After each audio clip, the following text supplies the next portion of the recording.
ဒီနေ့တော့ပေါက်စီကအယုဒ္ဓယကို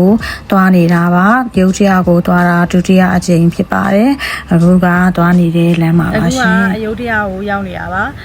ဒုတိယအကြိမ်ပေါ့နော်ပထမအခေါက်ကရောက်ခဲ့တဲ့အယုဒ္ဓယကိုရောက်ခဲ့တဲ့ဘလော့တွေကမှားပြတ်လိုက်ပြီလို့ပေါ့နော်အခုဒုတိယအကြိမ်ရောက်လာခဲ့တာပါအခုပထမအခုဆိုရင်အယုဒ္ဓယမြို့ရဲ့နာမည်ကြီးဖြစ်တဲ့ Wat Yai Choi Mong Khong ဆိုတဲ့ဘုရားကျောင်းကိုရောက်နေပါပြီရှင်။အော်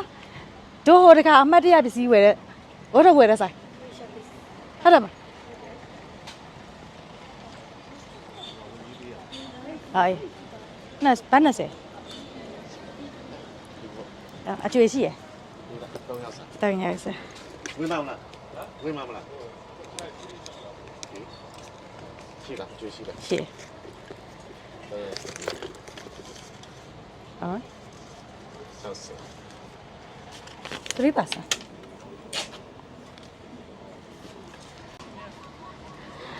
ticket ကတယောက်ကိုဘတ်20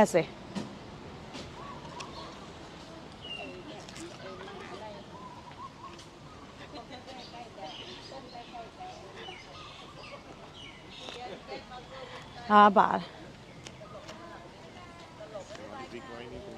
ဘယ်ဘက်ကတော့ကြောက်ရ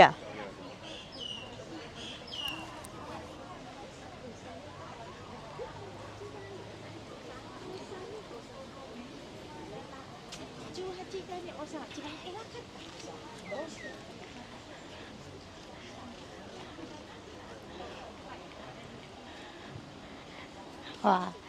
ရှင်သာလျောင်းဖေးရရ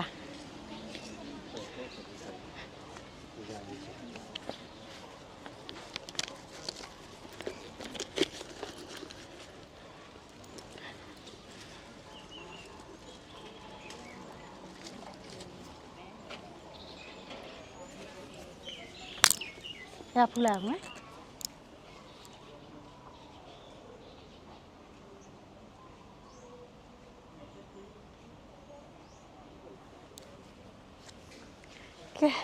ဒုတိယအကြိမ်ရောက်တာပါညတော့အမြင့်ကြီးပဲဒီမှာအမွှေးတိုင်းတွေစင်ပြီးကတ်နေကြတော့လေကိုကပန်းနိုင်ကျက်သမားဆိုတော့နေလို့မရလို့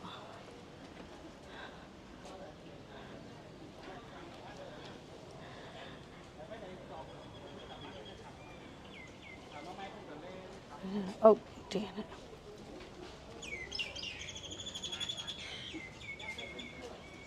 ကဲဒီမှာဒါကိုဖူးပြီးသွားပြီဆိုတော့ဒီမှာဂျပန်လေးတွေလှူလို့ရတယ်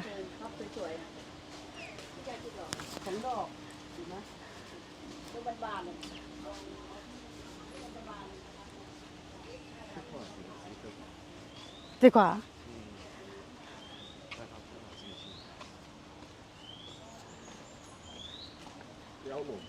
လျောင်းတော့မူပြညံတော့အမြင်နဲ့ဓာတ်ပုံလေးတစ်ပုံလောက်ရိုက်အောင်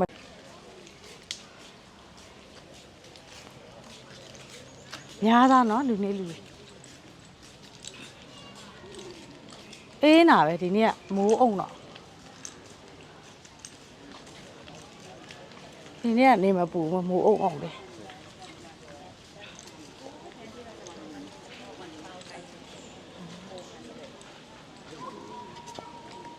ဘူခုံးရုပ်ရှင်ရိုက်ခဲ့တဲ့နေရာတဲ့ဒီနေရာက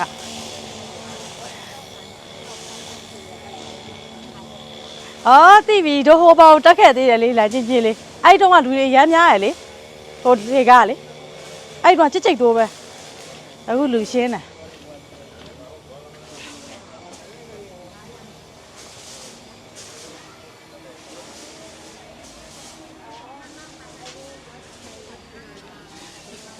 ဒီမှာလေဖះလေးအများကြီးနဲ့လေတို့တဲကိုလည်းဝင်ခဲ့သေးတယ်လေဟိုးပေါတီးတက်တယ်လေ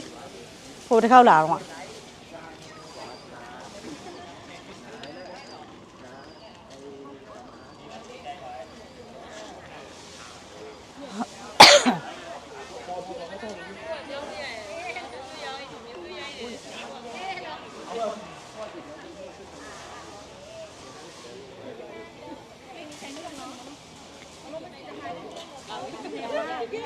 ဒီမှာတတိထားနော်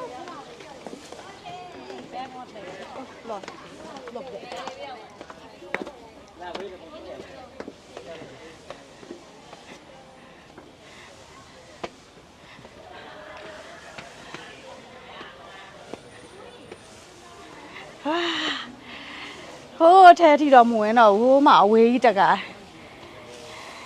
အဖွက်လိုက်ကူးတွေရိုက်နေကြ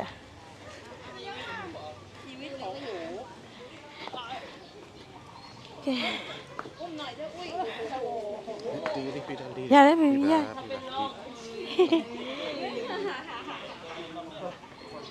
ဒီကနေဖြတ်ပါဟိုလေးတာခဏအတွင်းကိုချွေးတို့တီကြာသူကဒီဖျားမှာထူးကြတာဒီလိုဖျားဆင်းနုတော်လေးအများကြီးပတ်လေပတ်လေ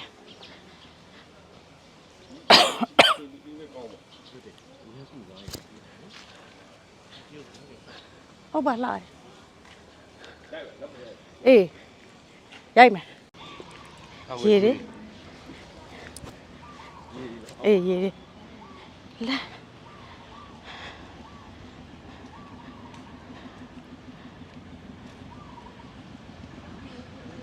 ရှေးဟောင်းဖျားရလို့ပဲเนาะလောက်တာ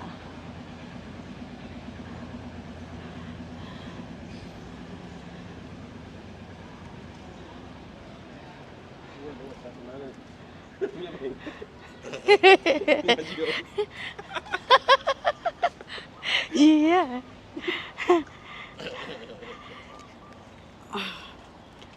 ဖះမျက်နှာတော့မကြုံမဲကြီးတွေရင်ညိတွေ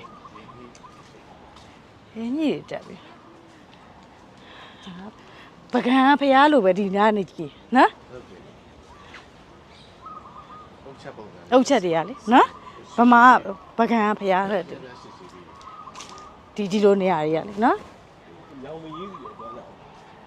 ရောင်မကြီးကြားထဲပါမယ်ရောင်ကြီးကဟိုကတော့ပေါင်းကြိုက်ရအဲ့ဒါအဓိကပဲအဲ့နေရာဒီကရောင်မင်းအောက်ကဖျားလေဘယ်ပြန်ထွက်ဟိုတီးတဲတယ်ပဲလေဒီဘက်ပြန်ပတ်ပြီးပြန်ရောက်ပဲပြန်ထွက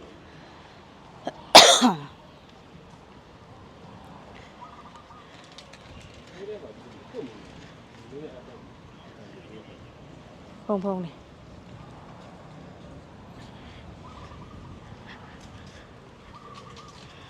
လေငှက်တန်လေးနဲ့တာရရည်ဒီငါဒီစီလိုကောင်းတယ်အေးမနာဘူးဗျာယူလာမိရမှန်ပါ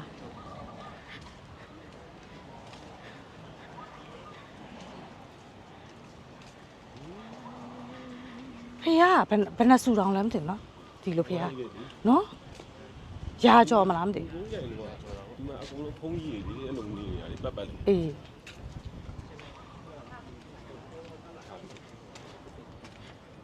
ဖုံနေနားမှာ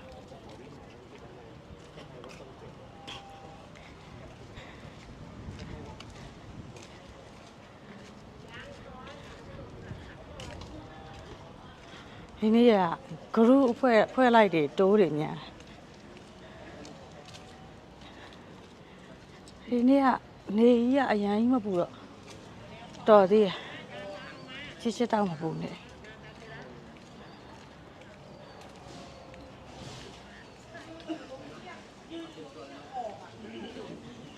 ဖះကို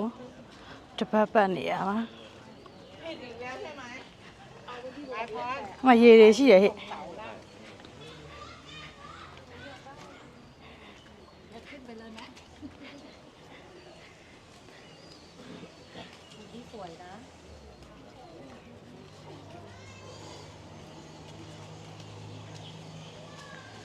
ဝါဒီညပြန်ရောက်ပြီဒီကနေပြန်ထွက်မှာ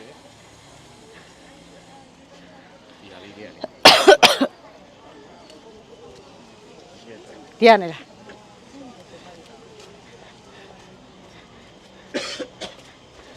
ဒီစားလေးပေါက်ပြောင်းသွားနေပြီခုနကအေးဟုတ်တယ်တေးလေးဟာအေးဟုတ်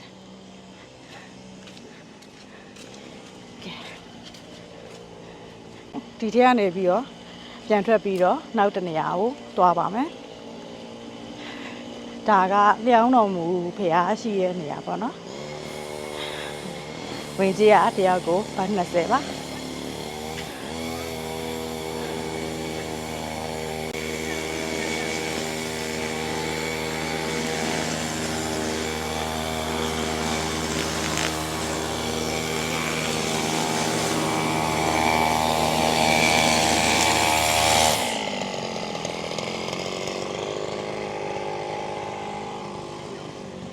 ဒါကဖရာရဲ့ပုံတော်ငယ်ပေါ့နော်ဒီထဲမှာ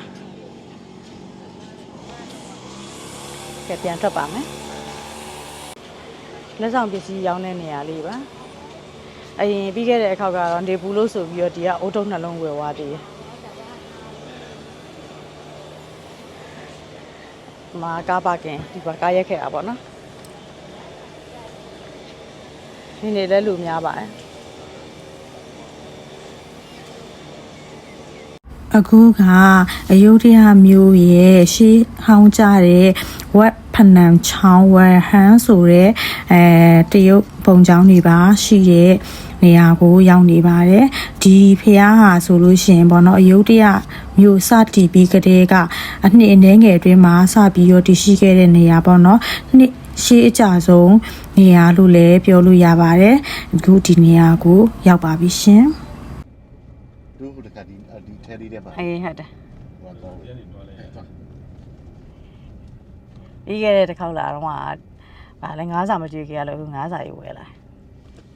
အဲ့ဒါ9စာရေးပြန်နေဝယ်လာဆန်းရောက်တာတို့ဟိုအထုပ်ကြီးကြီးပတ်တရပေါင်မုံကဘာလဲမြေကန်နှစ်ပူးမှာဒီမှာငါးရရှိပြီးတော့ငါးစာကျွေးလို့ရတဲ့နေရာပေါ့နော်ပြီးတော့ဒီမှာအန်ကုံတို့တရုတ်ပုံချောင်းလိုဟာမျိုးလည်းရှိရယ်ဒီနေရာအခုဒီထဲမှာဆိုရင်ငါးစာစီဒီမှာဆိုရင်အေးနေရာပဲပေါ့နော်ဟိုထိုင်လို့ရတဲ့ထိုင်ကုန်လေးလည်းရှိရယ်သူ့ရဲ့ဒီမှာအလျှောက်လမ်းမှာဆိုလို့ရှိရင်ပန်းလေးနဲ့အလှဆင်ထားရပေါ့နော်အေးနေရာပဲဒီမှာဒီကနေကျူးလို့ရပါတယ်ဒီမှာနော်ရေဟိုမှာငါးတွေမြင်နေရပါတယ်ဟမ်အိုး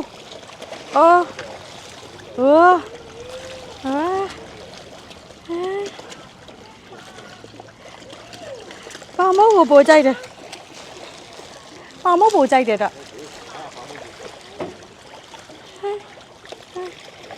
ငါတန်နေ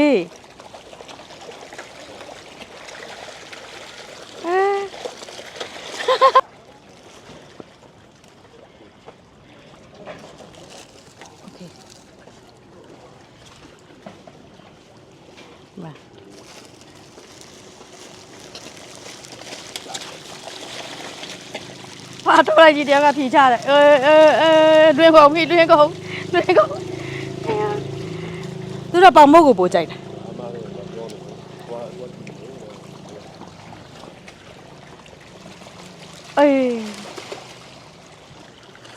ပေါင်မုတ်ကိုဖျက်ချလိုက်တယ်ပေါင်မုတ်ကို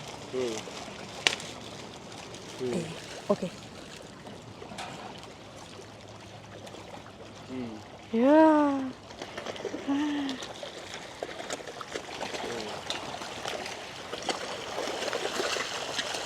ပေါင်မုတ်ကိုပို့ကြိုက်တယ်မကြည့်ဟုတ်အများကြီးအော်အေးရှေ့ရတင်မောကနေနောက်ကဓာကြီးကိုဆွဲလာကြီးပဲရှေ့မှာနှစ်စီးရှေ့မှာနှစ်စီးနေရာလေးနဲ့လာလိုက်တာကြီးပဲနော်နောက်ကဟာကြီးဘာတွေတဲလာတဲ့ဟာလဲမသိကြီးပဲတော့အဲ့နော်ဘာပါလဲမသိနဲတော့ကြည့်အောင်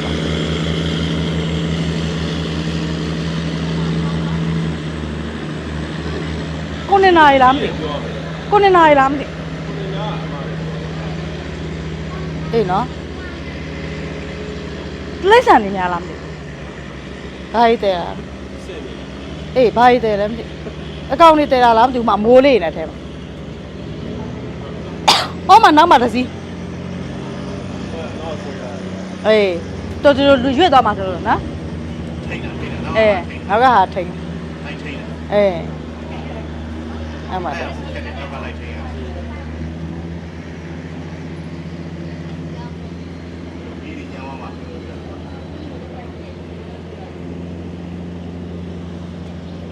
ဒီကကြတော့900နဲ့နာ ကဲပြီးရင်ဟိုမှာတရုတ်ပုံချောင်းရှိရတဲ့ကိုဝင်လို့ရတယ်ဝင်မယ်ပေါ့နော် ဒုတိယအချိန် ဒုတိယအချိန်ဒုတိယအချိန်မြောက် ဘလုံးတိုက်မယ် ဒါအန်ကုန်းလို့ကြည်ကုန်းလို့ရှိတဲ့နေရာကဲဒီကိုလည်းဒုတိယအချိန်မြောက်ပါပဲလာလား ไม่มากเป็นพิเศษคำแนะนำเบื้องต้นให้มาชำระการรักษาศีล 5หรือศีล 8ในบางโอกาสปฏิบัติสมาธิให้สม่ำเสมอมันสวดมนต์ไหว้พระหลีกเลี่ยงการกระทบกระทั่งกับผู้อื่นทำบุญบริจาคทานให้ทำบุญเติมน้ำมันตะเกียงลอยเทียนประจำวันเกิดบูชาแผ่นเสริมดวงชะตาหรือเหรียญแก้ปีชงไว้ติดตัวถวายข้าวองค์ အန်ကုန်းကြီးပဲ ไหว้ အန်ကုန်းရုပ်ကြီးရောကြီးပဲဒီမှာပြီးခဲ့တဲ့အခါကရွှေကတ်ခဲ့သေးတယ်နော်ဒီနားမှာရွှေကတ်ခဲ့ရမှာဘယ်မှာကတ်အော်ဘယ်မှာကတ်ဖရားထဲမှာကတ်ဒီမှာရွှေကတ်လို့ရတယ်ချက်မှာရွှေကတ်ဒါဟိုပါလဲဝူခုံးကားထဲမှာပါတဲ့ဘိုးတော်တွေအကုန်ရှိတယ်ဒီမှာအကုန်လုံးရှိ ให้เขียนชื่อนามสกุลอายุวันเดือนปีเกิดลงใน ဒါဟိုတို့ဟိုတခါဒီကနေတက်သေးရဲ့နော်အပေါ်တက်သေးရဲ့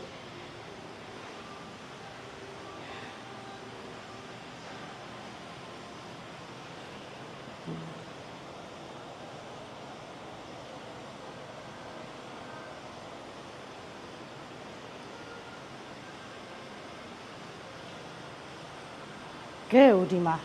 တရုတ်ကားကြီးရရမှာနော်ကုံစုံရှိရနော်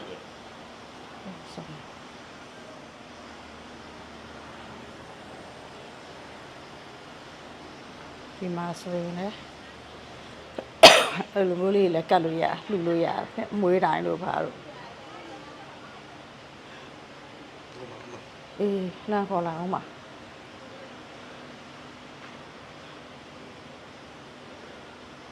ပြန်ပြန်ပြောတယ်ဟုတ်တယ်ဟုတ်တယ်ဘိုးလိုက်လို့ရှိတယ်ဆက်တော့ကြည့်လိုက် တစ်ချက်ပေါ့ခဏ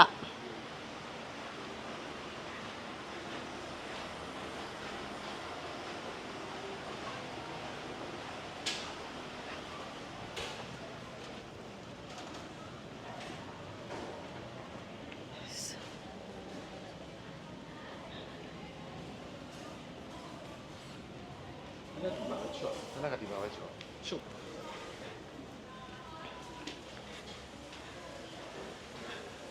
ဖျားကတ်တာဒီမှာနော် ဟောဒီမှာဖဏတ်တွေဖဏတ်တွေဒီမှာ ဒီမှာလည်းထားလိုက်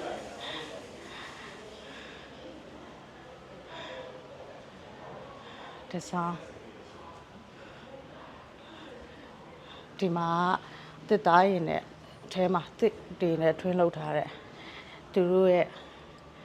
တမိုင်းကြောင်းလေးပါနော်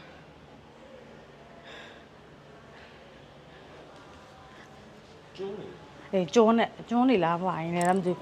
ထွင်းထားတာတို့ရှိရလို့ပေါ့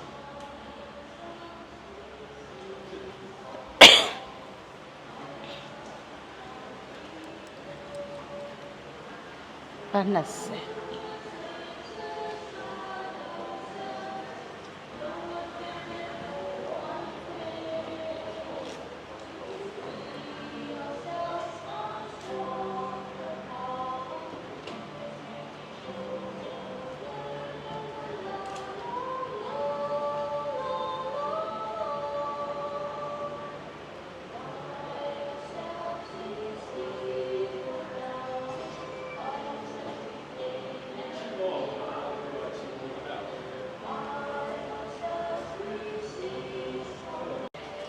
ဒီမှာအခုဖျားဖူးပြီးသွားပြီပေါ့နော်ပြီးတော့ရွှေတင်ငန်းကပ်ဖို့ရွှေတင်ငန်းသွားဝယ်တာပါသွားဝယ်နေရပေါ့နော်အခုဒီဖျားကြီးကနေပြီးတော့ပြန်ထွက်ပါမယ်ဖျားဖူးတဲ့လူတွေနဲ့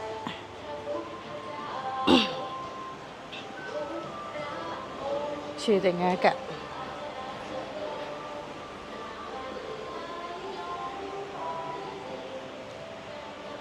ဘယ်ချိန်ဘလို့သွားဝယ်ရလဲ ဟိုမှာဝင်လာတယ် အခုပေးလိုက်တာပြန်တော့ကတ် အေးဟိုမှာကတ်နေရ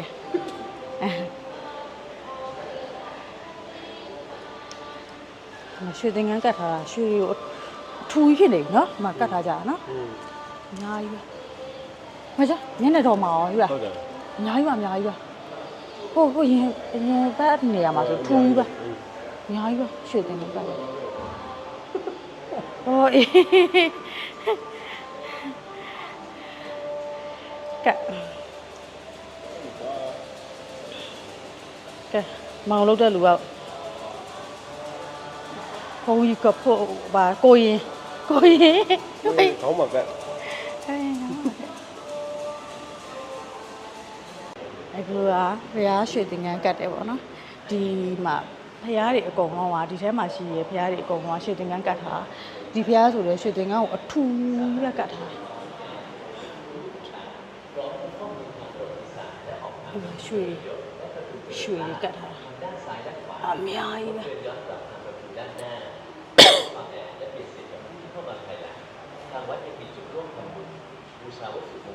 ရွှေကတ်ထားအများကြီးပဲ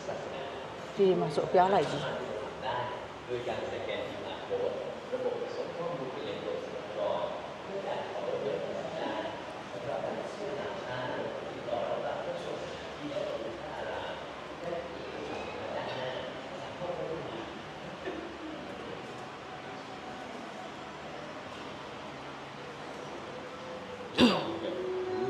တို့ဟိုတစ်ခေါက်လာတော့အငွေ့တွေထွက်နေတဲ့ဟာလေ ဟမ် အငွေ့တွေလေဒီလိုရေငွေ့တွေထွက်နေရလေ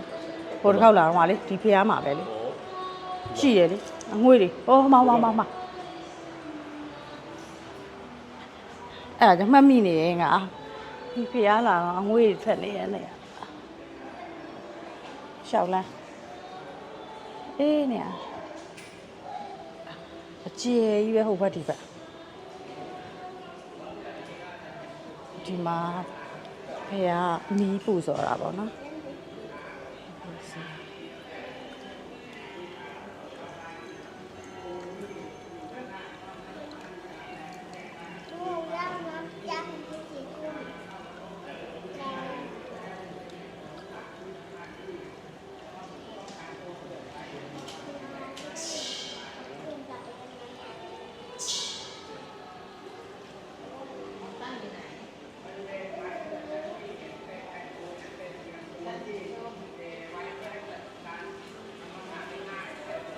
ဒီဘက်မှာကြာတော့မပူစော်ရသေး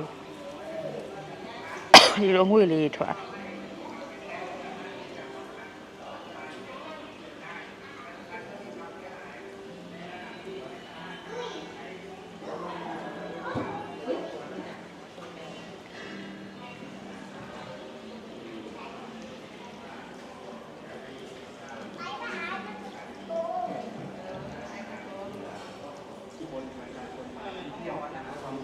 ကဲဒါဆိုပြီးမလားတို့ ဟုတ်တယ်ဒါပြီးပါပြီ ဒါ ဆင်း ဒီကနေနောက်တစ်နေရာကိုသွားမှာအေးသွားမယ်စားတော့စားအခုဒီကနေပြန်ပြီးတော့အစားတော့စားပါမယ်ပိုက်စားနေပြီဆိုတော့အခုက17ခွဲပြီပေါ့နော်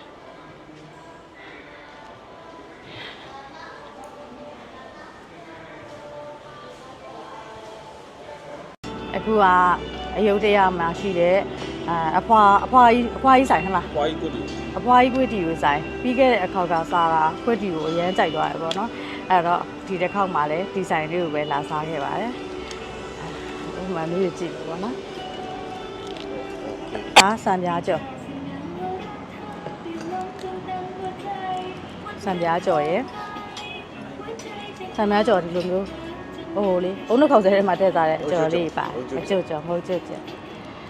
ပြီးတော့ဒါကွေးတီကိုတုံညမ်းရတာဒီဆိုင်လေးကကွေးတီကိုချင်းချင်းဆက်ဆက်ကပဲ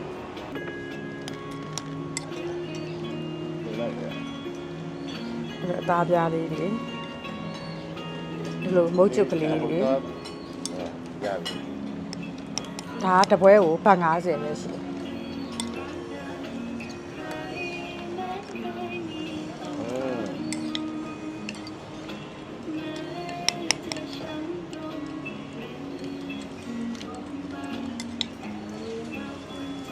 က ရှင်းရှင်းချိုချိုဆက်ဆက်ကလေး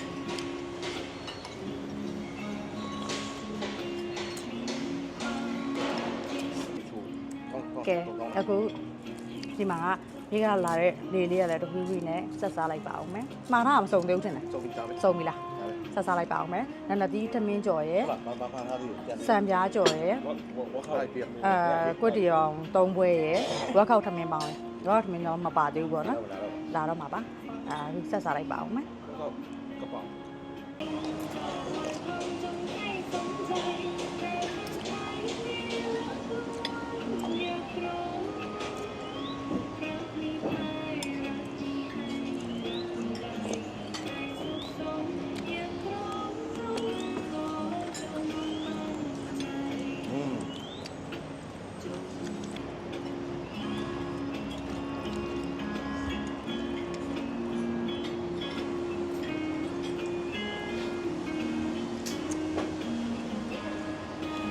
တပွဲမာရတယ်ဟုတ်တယ်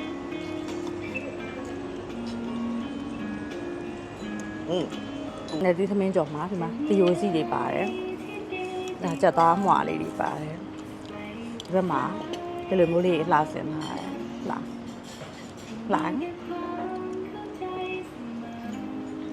ဒါဝက်ဖောင်ပါတကြက်ဦးလေးနဲ့ကဲအခုစားလိုက်ပါအောင်မယ်စားပြီးရင်ပြသွားမှာ စင်စီးမယ်ရမရတော့မလို့သွားကြတာ စားပြီးစင်စီးဖို့သွားပါမယ်တဲ့ကဲစားလိုက်ပါအောင်မယ်အခုအယုဒ္ဓယဆိုင်လေးမှာစားတာအားလုံးကိုနန္ဒတိထမင်းကြော်ရယ်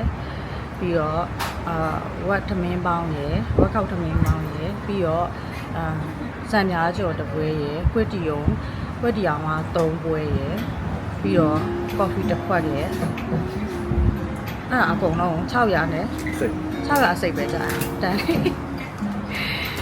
ကဲစားလဲစားပြီးဆိုတော့နောက်တစ်နေရာသွားပါတော့အခုက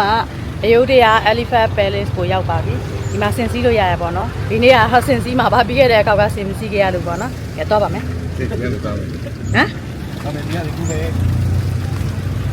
ဒီမဲနေအိုးတော့လည်းမပါဘူးဖူးတယ် ကနေတို့ကူးပါမယ်သူကကားနေရညာကြီးဟိုရှိရကူနေနော်ဒီရပဲ ဟိုရှေ့မှာဆင်လေးအမဆင်တွေကဒီမှာစီးရ ဟောဒီဟာဆို ဒါဆင်လေးဒီမှာဆင်လေးဟိုမှာဖြစ်လို့အစာလဲကျွေးလို့ရတဲ့နေရာဆင်စီးလို့နေရတဲ့နေရာပေါ့နော်သူကဆင်နဲ့လည်းအစာကျွေးပြီးတော့တပုံရိုက်လို့ရ ဒါပဲကြည့်တပုံရဲ့ရတာ ဟိုတခါရိုက်ထားရတယ်လေလွယ်မျိုးကိုကြိုက် ပြက်စီးလို့ရပြီ စီးမယ်ဆင်စီးပါမယ်ဆင်စီးပါမယ် တပုံရိုက်ပြီပဲ အေး တိုက်ထားမယ်ကျွန်တော်ပုံတယ်ကွာ အေးနေဖုန်းနဲ့ပဲရိုက် ကွာကျဲကွာတော့ဟော ကဲသူကဆင်စီးမှာ ကျဲမှာရှန်သူပြန်နေပြီလား ဟောပါဆင်ဒါဆင်စီးဖို့အတွက်တက်နေတာဟောပါဆင်ကလာဆင်စီးပါမယ်ဟုတ်လားဒီကိုတက်မှာတို့ you go first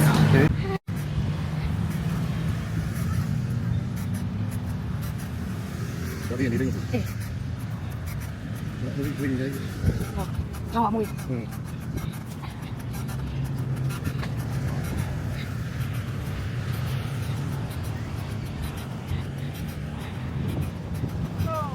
Hey, hello.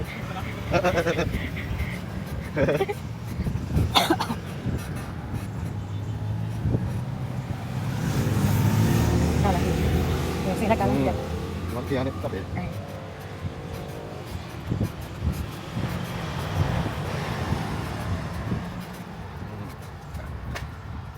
现在大一点讲。必须的，我手机啊。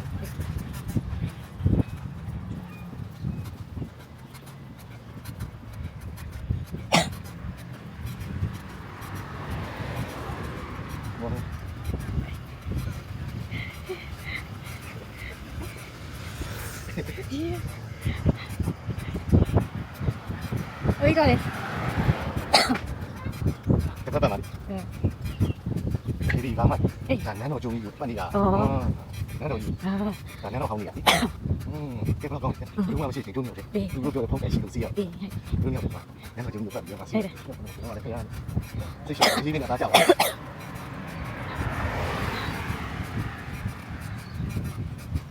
သူတို့တင်းတယောက်တော့စင်စီးဘူးလားဟုတ် အေးခိုင်နာ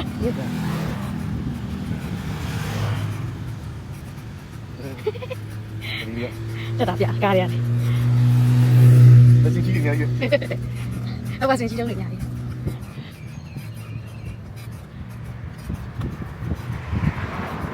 ကောင်း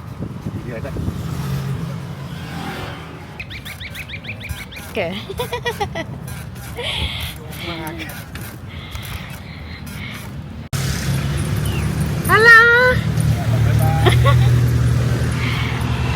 ယ်လို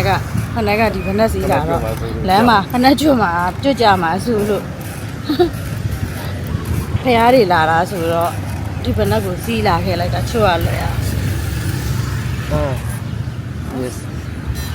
ဟိုကောင်လေ ဟာလေ ဖို့ ဖို့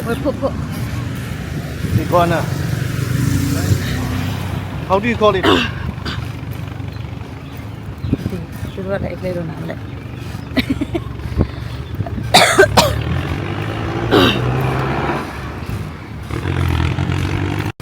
ကဲစကားအောင်ပြန်ပါ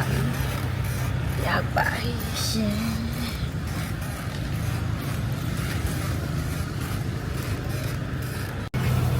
စဉ်းစားဦးလေစဉ်းစားဦးလေစင်မစားဘဲနဲ့ကိုကစားခြင်းစင်မစားဘဲနဲ့ကိုကစားခြင်းနဲ့စဉ်းစားဦးလေ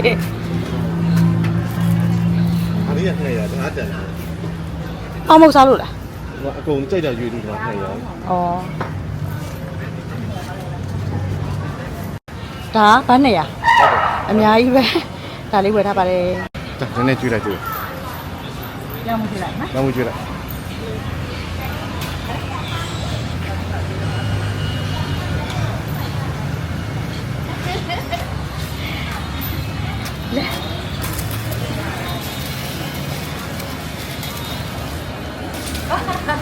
ဟုတ်ဒီစောင်းပြီးဆွဲဒီစောင်းပြီးဆွဲဒီ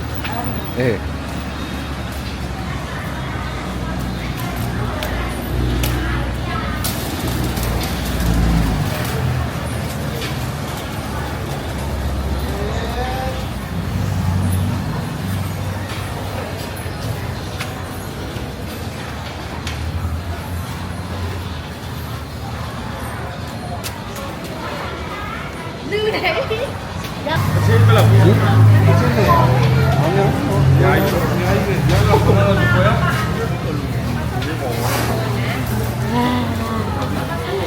စွတ်နော်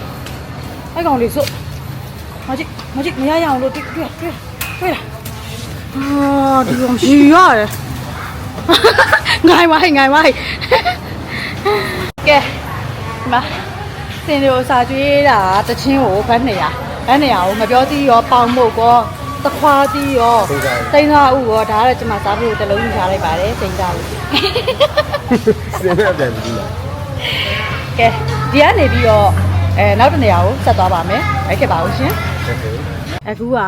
Wat Mahatat ပေါ့နော်အဲ့ဒီ Mahatat ဆိုတဲ့နေရာကိုရောက်နေပါရဲ့ဒီဟာကဟိုရှေးဟောင်းဖျားပေါ့နော်အပင်ကြားထဲမှာလေဖျားရုပ်ထုရဲ့မျက်နှာတော်ပဲရှိတဲ့နေရာပေါ့နော်ဒီနေရာကိုရောက်လာခဲ့ပါပြီဒါဒုတိယအကြိမ်ပါရှင် Wat Mahatat ကဲလာကြည့်ပါမယ်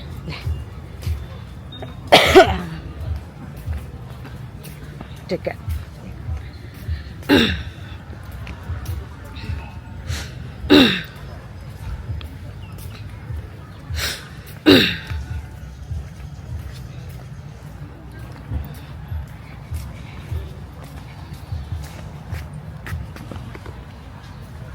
come on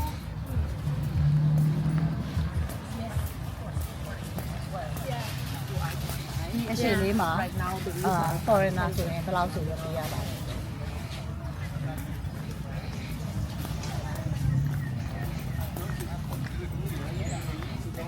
ဒီမှာဝင်ကြည့်တာတယောက်ကို80တန်ခဲ့တဲ့နေရာတွေကတယောက်ကို20ဒီမှာတယောက်80哎呀မထီးလေးလည်းဒီလိုယူလို့ရတယ်မိုးရွာရွာနေပူယူဆောင်လို့ရတယ်ပြီးရင်ဒီမှာပြန်ထားပါတော့မထိုင်လို့ရတဲ့နေရာလေးရှိတယ် အရင်တစ်ခေါက်ကလာတော့နော်ဟိုထိုးအဖွဲအများကြီးပဲအခုသိမတွေ့ရအောင်နိုင်ငံခြားထိုးတယ်ဒရုန်းမသုံးရဘူးတဲ့သိလားရေးထားတယ် ဒီနေရာလေးအဲ့တော့ရိုက်ကြတယ်ဒီဘက် ဟုတ်တယ်အာဘာရေးရကွေဟိုမှာဒီအပင်ညောင်မင်းနောက်ဟုတ်တယ်မလားညောင်မင်းလားစီးပင်လားညောင်မင်းကြီးပါညောင်မင်းကြီးရဲ့အပင်စီကြားထဲမှာဖះရဲ့မျက်နှာအပေါ်တစ်ပိုင်းပေါ့နော်ဒါမှဒါဟိုတုန်းကကြောက်တွေတူးဖော်ထားတဲ့ဟာတွေ ကြောက်ပုံကစင်းလူတော်တွေ အေးစင်းလူတော်တွေအပိုင်းတွေလေနော်တူးဖော်ထားတဲ့ကြောက်စင်းလူတော်တွေအများကြီးဘယ်ရောက်ဝင်ရ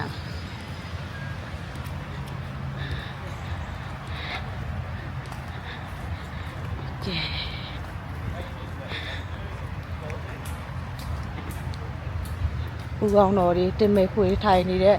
ပုံတော်တွေပိုင်းနေနော်ဒါသူတို့တူးဖော်ထားတာနော် စုထားတာ စုထား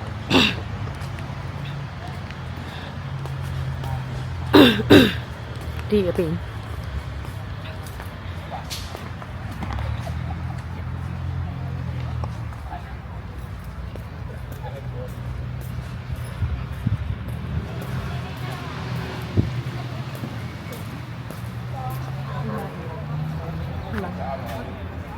ဒီမှာဆိုရင်ဒီဖျားပေါ်ကိုမတက်ကဘူးလို့ဒီရဲ့ဦးကောင်းတော့ဒီဦးကောင်းပေါ်ဒါမတက်ဘူးလို့ပြော ဟုတ်တယ် ဒီတွေမတက်ကဘူး ဟုတ်တယ် ဒီနေရာတွေမတက်ကဘူးဒီမှာတက်ခွင့်မရှိဘူးပေါ့နော်တို့ပကံမှာဆိုလို့ရှိရင်ဖျားတွေပေါ်ကိုတက်ရိုက်ကြတယ်လေအဲ့လိုမျိုးဒီမှာလောက်ခွင့်မရှိဘူးပြီးလို့ရှိရင်ဒီမှာကျိုးတလုံးအင်ကြီးတို့ရင်ပြက်တို့ဟိုပေါ်ရာတွေမဝေ့ကဘူးပေါ့နော်အခုကျမကျိုးတလုံးဝတ်ထားတဲ့တောင်ဟိုဒီလိုရှက်အင်ကြီးလေးဝတ်ထားတာပါ ဘာရောက် ဒ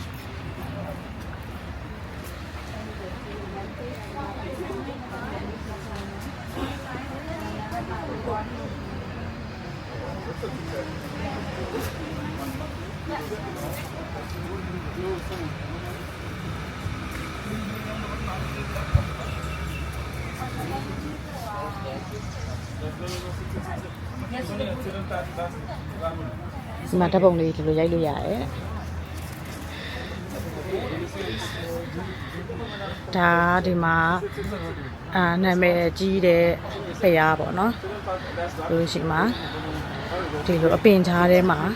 ဒီပင်စီရဲ့ချားကဖျားဆင်းနေတော့မျက်နှာတော်ပုံပေါ့နော်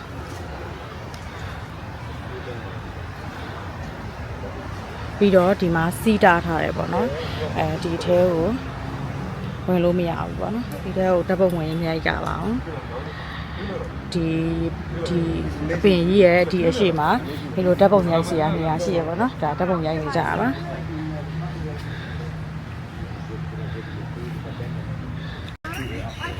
ဒီမှာလဲအဲ့လိုပကံကဖျားတွေလိုပဲဒီလိုပေါ့နော်စင်းနုတော့အပြိုပြတ်တယ်နဲ့အဲ့လိုမျိုးအဲ့ဖိုင်းဒီကပစ်ချာနေကဖြစ်တယ် ဒီရှေ့တွေမှာရှိတယ်အကုန်လုံးကလည်းဒီလိုဖះအပြူအပြတ်တွေကြီးပဲပေါ့နော်ဒါကနေအရန်ပူနေတော့သွားတော့ပါဘူးအဒီကဒီဖះဟိုလာကြလားပေါ့နော်ဒီလိုကျန်တဲ့ဟိုအတွင်းပိုင်းကလည်းဒီလိုမျိုးအပြူပြတ်တွေပေါ့နော်ဒီဖះမြုပ်တူအဟောင်းနေဒီလိုပြူပြတ်တွေပါပဲကဲအခုဒီနေရာကနေပြန်มาတော့မယ်အယုဒ္ဓယခရီးစဉ်ကဒီမှာပဲအဆုံးသတ်ပါတော့မယ်ပြီးခဲ့တဲ့အခေါက်ကတော့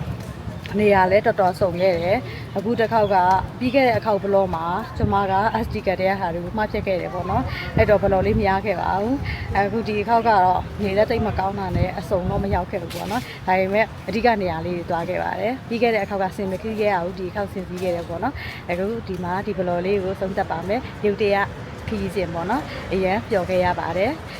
ဘလော့လေးကိုကြည့်ပြီးရတဲ့အားလုံးကျေးဇူးတင်ပါတယ်တဒါ